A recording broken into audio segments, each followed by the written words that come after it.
ഒരു പക്ഷേ ബാപ്പുക്ക ഒരു ഗായകനായിട്ട് വന്നിട്ടില്ലായിരുന്നുവെങ്കിൽ ജീവിതത്തിൽ വേറെ എന്താകുമായിരുന്നു സത്യത്തിൽ?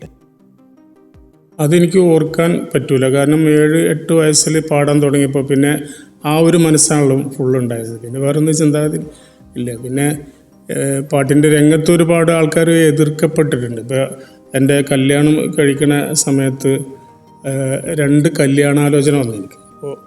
അപ്പോൾ അവരുടെ ഡിമാൻഡ് ഇതായിരുന്നു, ഞാൻ പാട്ട് നിർത്തണം. അപ്പോൾ ഞാൻ പറഞ്ഞു, നിങ്ങൾക്ക് പെണ്ണിനെ തന്നിട്ടില്ലെങ്കിൽ ഞാൻ പാട്ട് നിർത്തൂല. അതുകൊണ്ട് ഒരുപാട് ഗുണങ്ങളുള്ള എനിക്ക് തന്നിട്ടുണ്ട്. പെണ്ണിട്ടാണെങ്കിൽ ആ പെണ്ണേ ഉണ്ടാവുള്ളൂ. പക്ഷേ ആ ഡിസിഷൻ ആയിരിക്കും ഇന്ന് എടപ്പാൾ ബാപ്പുക്ക അങ്ങനെ ആയിരിക്കും ചിലപ്പോൾ അതാവാൻ സാധ്യതയുണ്ട്. കാരണം അന്ന് ആ ചെറുപ്പത്തിലും ആ ഒരു 18-20 വയസ്സിൽ എനിക്കത് പറയാൻ തോന്നിയത് ചിലപ്പോൾ ഇങ്ങനെയൊക്കെ കാരണങ്ങൾ ഉണ്ടാവാൻ സാധ്യതയുണ്ട്. Okay okay okay.